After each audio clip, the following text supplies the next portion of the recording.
Here, sitting on the banks of river Salzach in Salzburg. Well, I have some company here from the past. At one time, I spent so much time just simply staring at the water and its endless number of forms that it takes.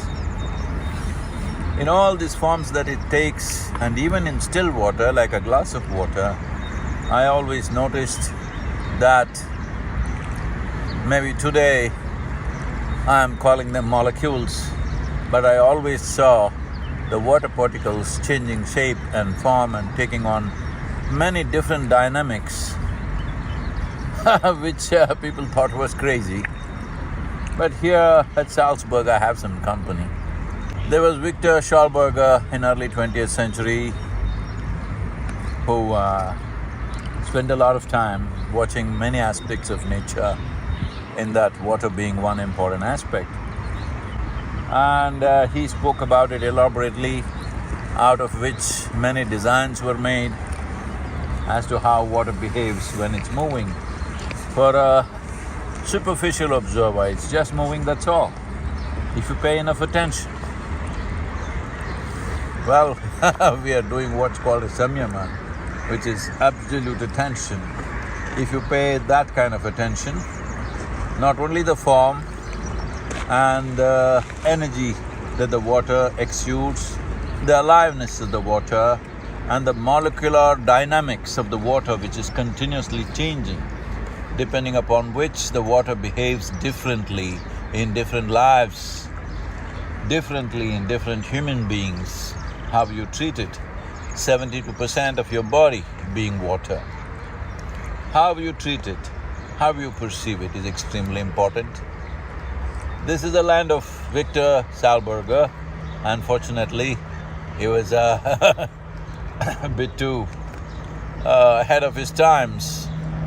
When the German occupation happened, the Nazis saw him as a crazy person or an insane person, and they wanted to put him in an insane asylum. Fortunately, his friends got him out of it, and he died penniless in 1958, just a year after I was born. And here we are, because my own observations of water created many things. One thing that really resonates for me is when I watched river water flowing, I saw many sizes and shapes of ellipsoids forming and unforming themselves, and how they were exuding energy.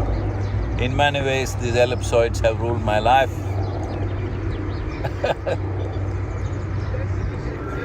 It's very difficult to explain without being termed crazy. That's the whole problem. Those who are stuck in the structures of logic,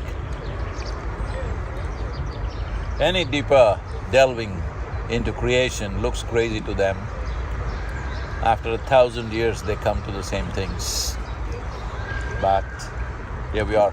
I would like to honor Victor Schauberger for his observations, unfortunately his troubles of the day, for everything that he went through. But today, at least a small segment of people are recognizing the significance of his observations, the profoundness of his observations. That's why I said many things are recognized 1,000 years after it is done. This is the unfortunate situation. At least in future, we must create situations where new things are welcomed. It doesn't matter how crazy it looks. This doesn't mean everybody can come up with a crazy theory of their own, but everybody should pay attention. If we had paid attention, enough attention. Did I have to do this Save Soil movement? Everybody would definitely know that soil is a super living entity. Something that's alive, something that's throwing life out with such exuberance. We can even conclude that it is inert. This shows how we are trapped in the structures of our own logic. Pay attention and be alive to the soil, because without soil being alive to you, you would not be alive. Save soil. Let's make it happen.